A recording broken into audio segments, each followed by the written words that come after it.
सभी को मेरा नमस्कार।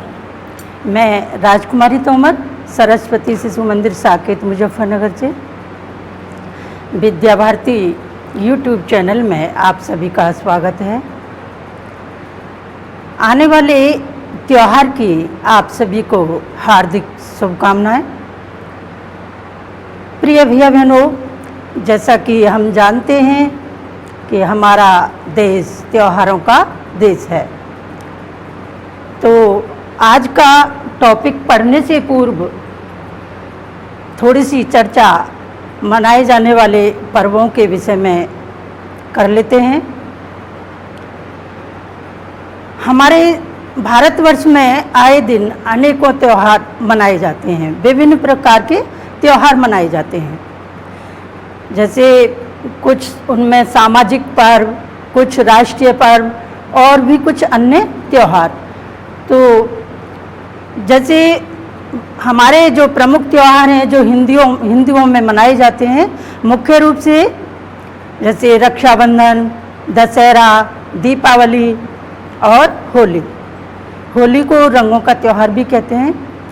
तो भैया बहनों, आपने पढ़े भी होंगे, तो आप राष्ट्रीय पर्वों के नाम जानते होंगे, तो आप बताएंगे राष्ट्रीय पर्वों के नाम? हाँ जी, आप बताइए। गांधी जयंती, यानी कि 2 अक्टूबर गांधी जयंती, बिल्कुल सही है। स्वतंत्रता दिवस 15 अगस्त, यानी कि स्वतंत्रता दिवस।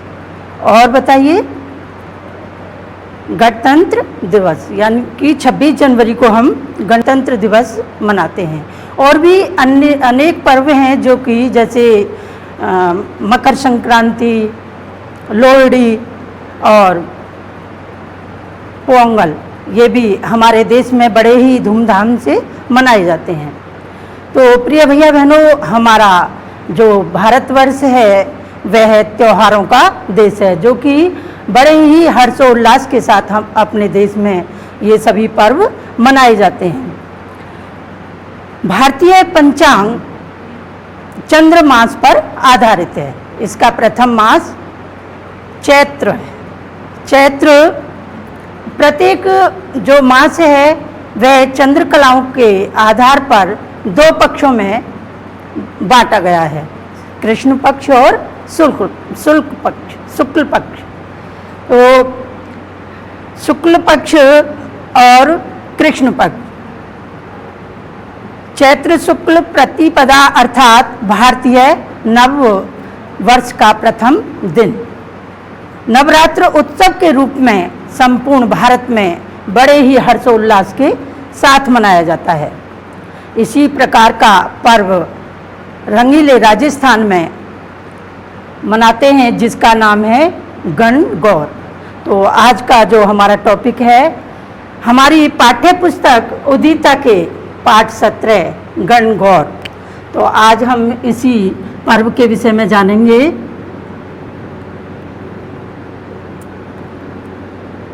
गणगौर।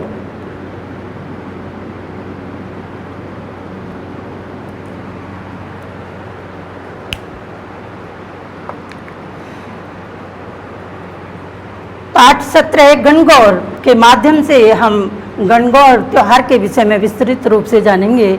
मुख्य रूप से गणगौर का जो पर्व है राजस्थान में मनाया जाता है।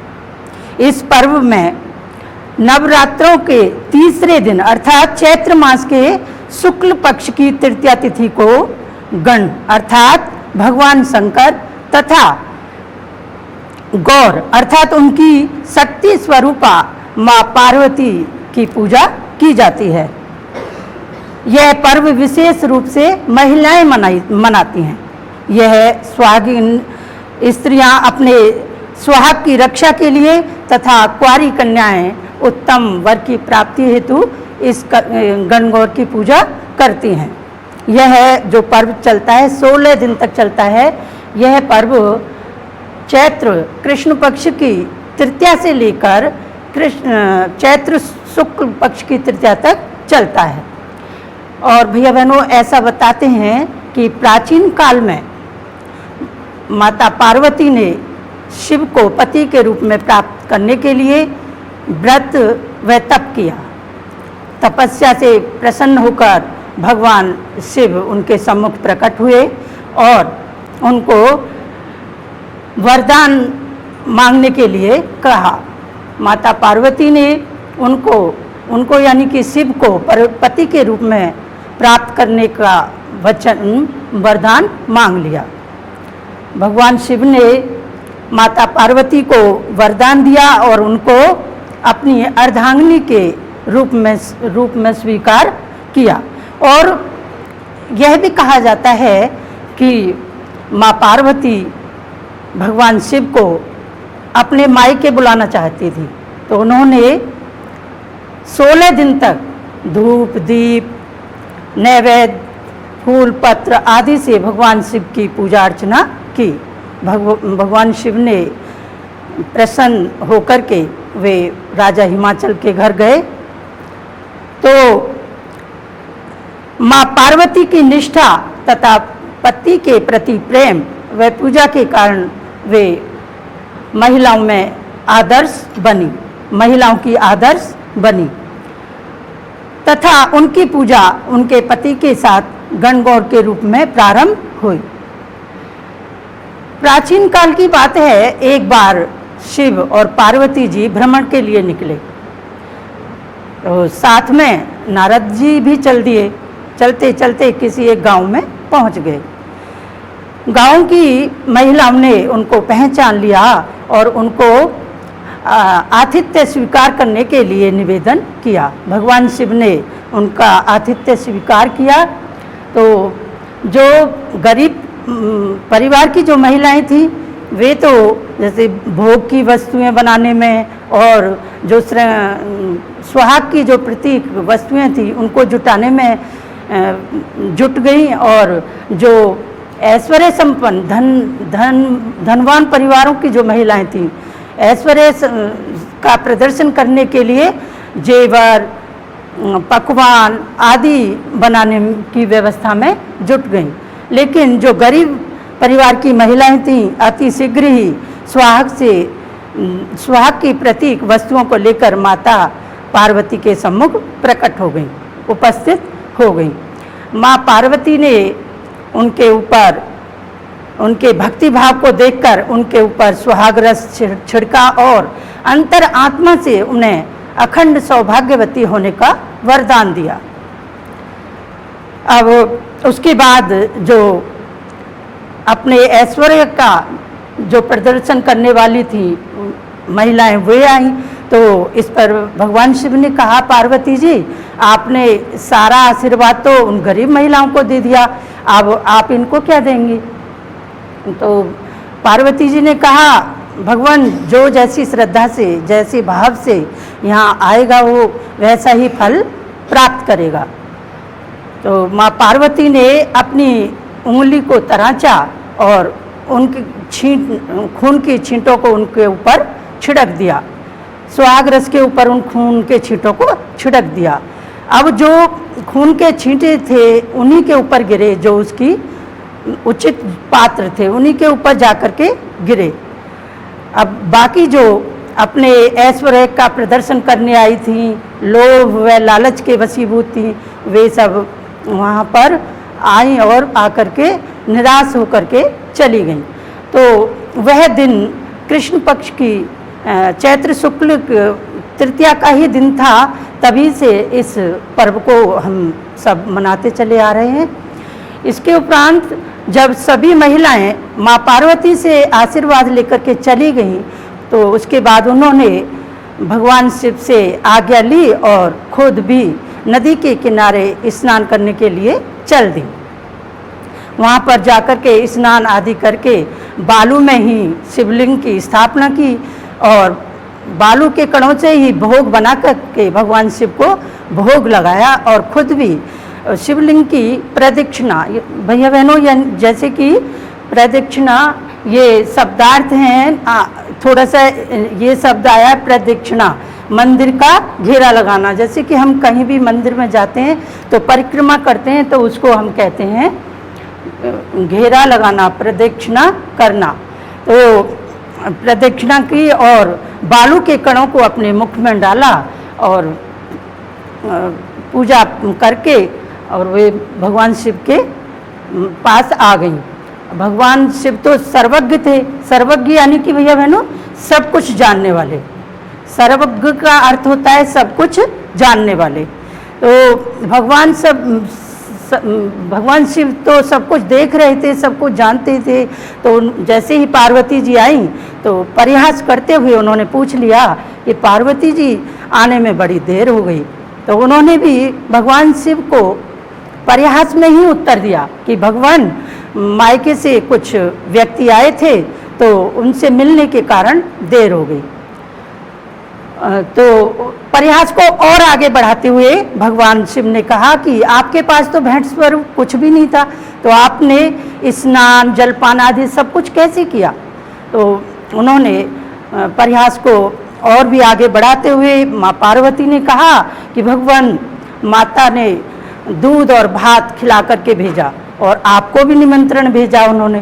तो भगवान शिव कहने लगे कि भात और दूध तो मुझे बहुत पसंद है और विशेषकर माता के हाथ का, तो चलो तीनों ही चलते हैं, भात और दूध खाने के लिए तीनों ही चलते हैं।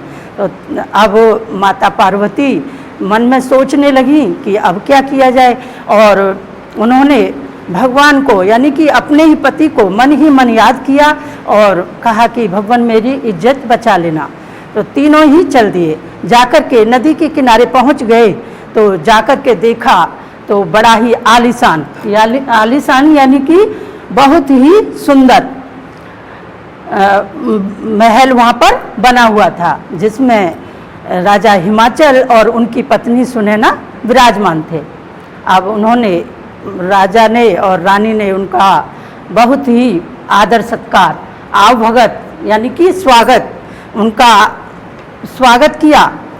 उसके बाद भोजन आदि से निवृत्त होकर के जब वे वापस आने लगे तो अब भगवान शिव ने अपनी रुद्राक्ष की माला को वहीं पर छोड़ दिया। आके रास्ते में बोले नारद जी मेरी तो रुद्राक्ष की माला राजा के घर ही रह गई। तो पार्वती जी कहने लगी अच्छा भगवान मैं लेके आती हूँ माला को। तो भगवान शिव ने कहा कि नहीं नारद जी ही लेके आएंगे। तो उन्होंने नारद जी को भेज दिया। अब नारद जी चले गए, नदी के किनारे जाकर के देखते हैं कि वहाँ पर तो कोई भी महल नहीं है। चारों तरफ देखते हैं कि अब महल कहाँ गया यहाँ से, तो चारों तरफ जंगल ही जंगल है। और एक टहनी पर दृष्टि दौड़ाई तो एक टहनी पर रुद्राक्ष की माला लटकी हुई थी। उस माला को लिया और चल दिए। आकर के सारा वृतांत भगवान शिव को बताया। तो भगवान शिव ने कहा कि नारद जी मैंने यह सब कुछ दिखाने के लिए ही आपको भेजा था। ये जो सारी जो माया रची थी ये माता पार्वती ने अपने सतीत्व के बल से रची थी, तो यह दिखाने के लिए ही मैंने आपको वापस भेजा था। तब नारद जी ने माता के सामने नतमस्तक होते कहा कि हे माँ आप सर्वश्रेष्ठ हैं, सौभाग्यशाली हैं, आदि शक्ति हैं। गुप्त रूप से की गई पूजा ही अधिक शक्तिशाली एवं सार्थक होती है। हे माँ मैं आशीर्वचन देता हूँ कि जो स्त्रियाँ इस तरह से गुप्त रूप से पूजन कर मंगल कामना करेंगी, महादेव की कृपा से वे उनकी सभी मनोकामनाएं पूर्ण होंगी। तो तभी से भैया बहनों इस पर्व को गोपनीय रूप से मनाते चले आ रहे हैं। गणगौर पूजा चैत्र मास के कृष्ण पक्ष की तृतीया तिथि से आरंभ की जाती है और यह 16 दिन तक यह पर्व चलता है। और यह भी कहा जाता है कि जिस स्थान पर गौर की स्थापना होती है वहाँ पर उसका मायका माना जाता है, और जहाँ पर गणगौर का विसर्जन किया जाता है वहाँ पर उसको उनका ससुराल माना जाता है। और जो नवविवाहित होती हैं जिनकी शादी होती है तो पहला गणगौर अपने मायके में, जैसे कि ये शब्द आया है पीहर। पीहर कहते हैं पिता का घर यानी कि मायका। तो ये वे अपना जो पहला गणगौर का व्रत है वह अपने मायके में ही मनाती हैं। तो उसके बाद गणगौर माता की जो पूरे राजस्थान में जगह जगह सवारी निकाली जाती है, जिसमें ईश्वरदास जी व गौर माता की आदमकद मूर्तियां होती हैं। तो प्रिय भैया बहनों, राजस्थान का गणगौर उत्सव हमें हमारे समृद्ध संस्कृति के दर्शन कराते हैं, जो हमारे स्मृति पटल पर एक अमिट छाप छोड़ता है तथा जनमानस को एक सुखद तथा अविस्मरणीय समय बिताकर नए सिरे से अपने कार्य में जुट जाने की हमें प्रेरणा देता है। तो भैया बहनों, यह है हमने गणगौर पर्व के विषय में जाना, जो कि आप इस चार्ट के माध्यम से देख रहे होंगे। गणगौर को मनाते हुए राजस्थान की सभी महिलाएं। अब हम थोड़ा सा एक अभ्यास कार्य पर भी दृष्टि डाल लेते हैं। तो अभ्यास कार्य में पहला प्रश्न है, गणगौर किन देवताओं की स्मृति में मनाया जाता है?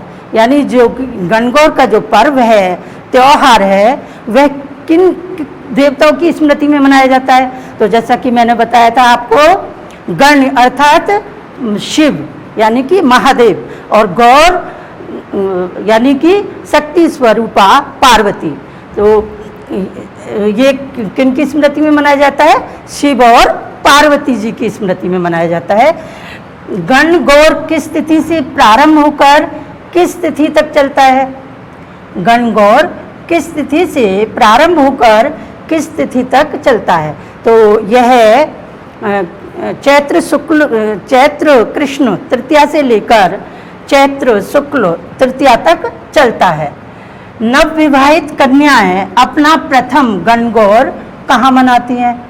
तो अभी जैसे कि मैंने आपको कहानी बताई थी, तो जिनकी नई शादी होती है तो वो पहला जो गणगौर मनाती हैं वे सभी अपनी मायके में मनाती हैं, यानी कि अपने पीहर में मनाती हैं।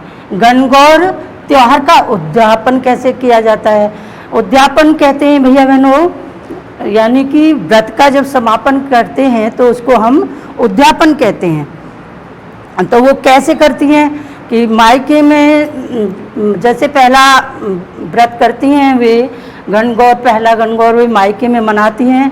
तो श्रृंगार की प्रतीक सभी वस्तुएं लेती हैं और सासू माँ को बयाना निकाल करके देती हैं और 16 स्त्रियों को भोजन कराती हैं और उनको प्रत्येक को श्रृंगार की वस्तुएं भेंट स्वरूप देती हैं। गणगौर के बाद त्योहारों पर कितने दिन का विराम लग जाता है? यानी कि गणगौर के बाद कितने दिन के लिए त्योहारों पर विराम लग जाता है? तो 4 महीने के लिए विराम लग जाता है।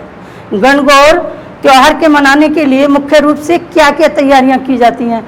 अब जैसे कि कोई भी हम पर्व मनाते हैं तो ऐसे ही गणगौर को भी जब मनाते हैं तो सभी सौभाग्यवती स्त्रियां प्रातःकाल उठती हैं, नहाती हैं, धोती हैं, स्नान आदि करके बगीचे में जाती हैं और वहाँ से पुष्प आदि तोड़ करके लाती हैं और भगवान शिव की पूजा करती हैं। तो ये थे भैया बहनों कुछ प्रश्नों के उत्तर। इन्हें आप अपनी उत्तर पुस्तिका में लिखेंगे। मैंने ये मौखिक रूप से आपको बताए हैं, एक एक वर्ड के ही आंसर हैं, तो इनको आप लिख लेंगे, समझ गए होंगे आप। उसके बाद अभ्यास कार्य है, ऐसे शब्द समूह जो संज्ञा सर्वनाम की विशेषता बताते हैं विशेषण कहलाते हैं, जैसे वीर, मोटा, पतला। तो ऐसे ही आपके अभ्यास कार्य में कुछ शब्द दिए हैं तो उनसे आपको विशेषण शब्द बनाने हैं। जैसे झगड़ा, झगड़ा शब्द दिया है,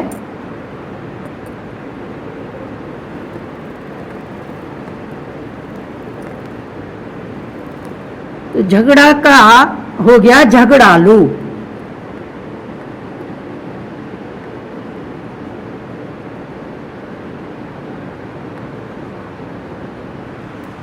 ऐसे ही अगला शब्द दिया है रक्षा, तो इसका हो गया रक्षक, रक्षा का हो गया रक्षक।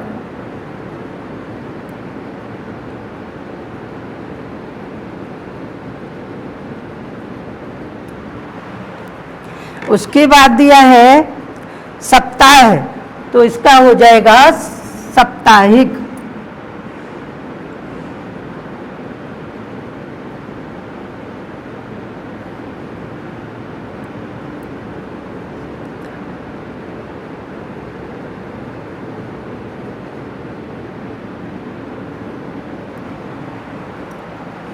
उसके बाद दिया है इतिहास, तो इसका बनेगा ऐतिहासिक।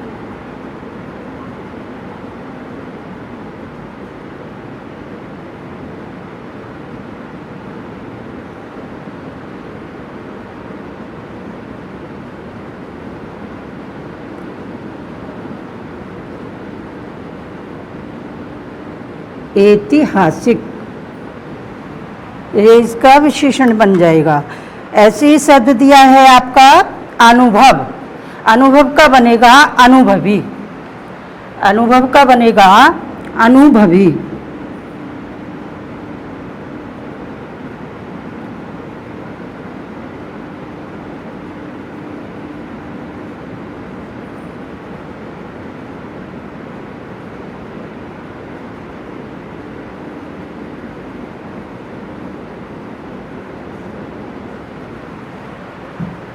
उसके बाद दिया है सुगंध, तो ऐसे ही सुगंध का बन जाएगा सुगंधित।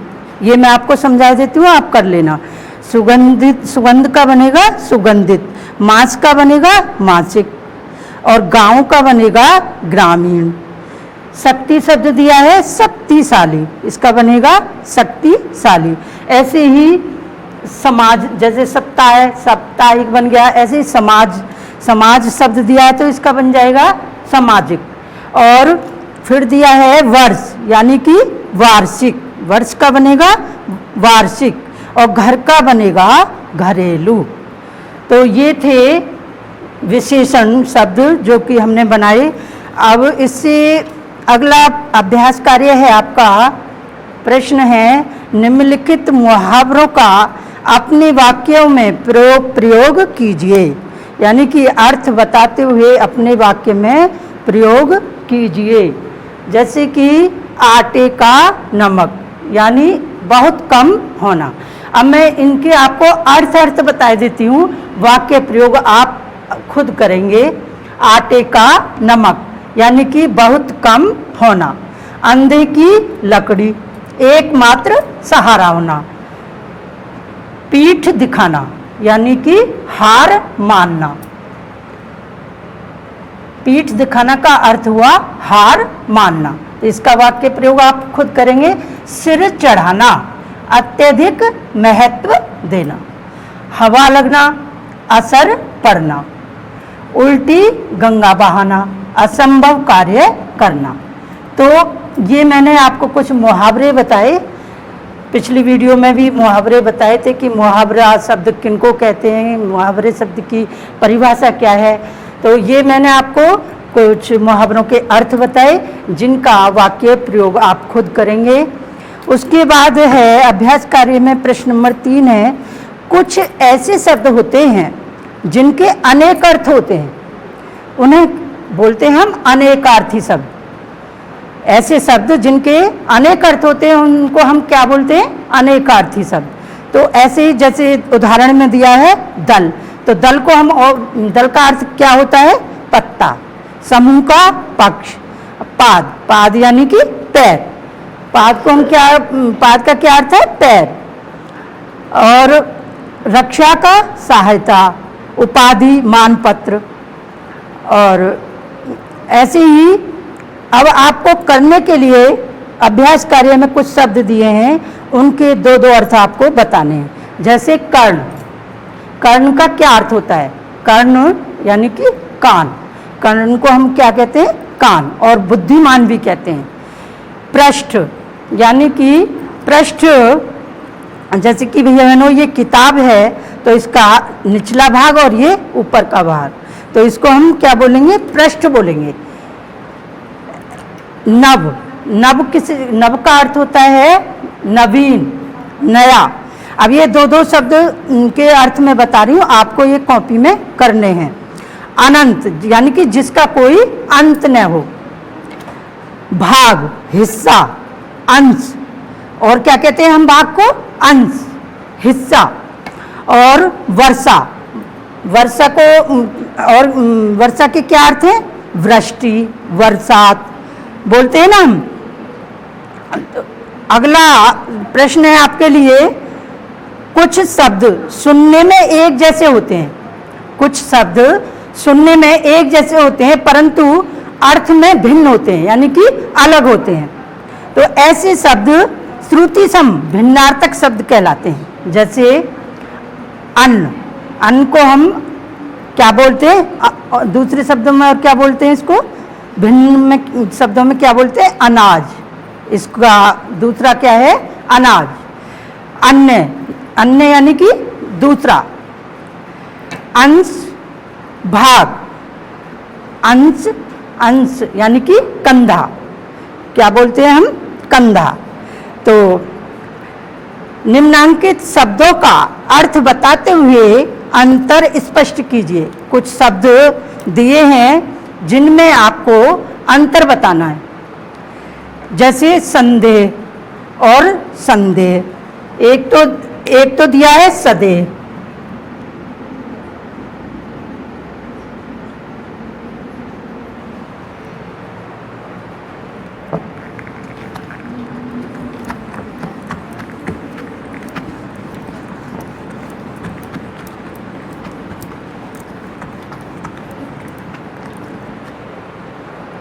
एक शब्द दिया है सदेह,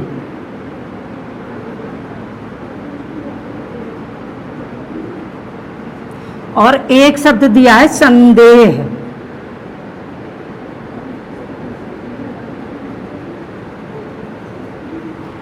तो इस शब्द का क्या अर्थ है और इसका क्या अर्थ है, तो इसको हम समझेंगे सदेह यानी कि देह के साथ, और संदेह शक। तो संदेह के आधार पर उसे गिरफ्तार किया गया। जैसे वाक्य बनाया कि संदेह के आधार पर उसे गिरफ्तार किया गया। दूसरा दिया है बलि, बलि दिया है और एक बलि।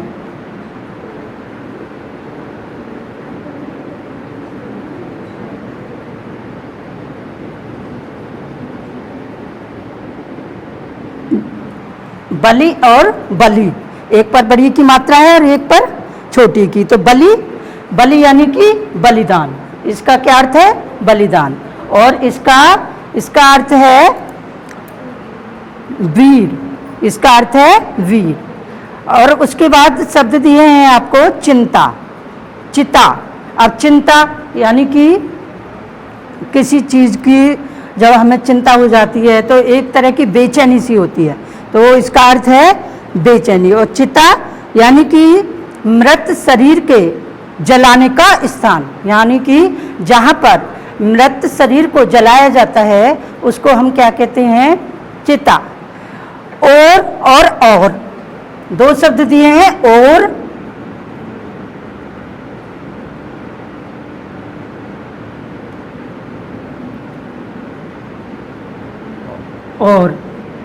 और यानी कि सिरा, छोर।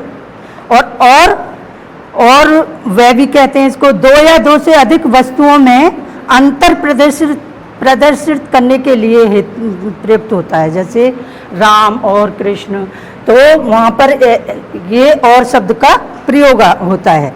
एक आगे दिया है प्रणाम, प्रमाण। प्रणाम तो आप समझते ही होंगे, नमस्कार करना, जैसे प्रणाम करना बोलते हैं, तो ऐसे ही इसका अर्थ है नमस्कार। और प्रमाण यानी कि किसी चीज़ का प्रमाण दीजिए, तो यानी कि सबूत। प्रमाण का अर्थ होता है सबूत। तो भैया बहनों, यह था अभ्यास कार्य है। आशा करती हूँ कि आप इस कार्य को स्वच्छता पूर्वक अपनी कॉपी में करेंगे। और होमवर्क में आप इस कहानी को, इस गणगौर जो पर्व दिया है, त्योहार दिया है, इसको आप घर पर पढ़ेंगे पूरे पाठ को। और जो अभ्यास कार्य दिया है इसको आप कॉपी में सुंदर लेख में इस कार्य को पूर्ण करेंगे, ऐसी आपसे अपेक्षा है। एक बार पुनः आपको रक्षाबंधन पर्व की हार्दिक शुभकामनाएं। धन्यवाद।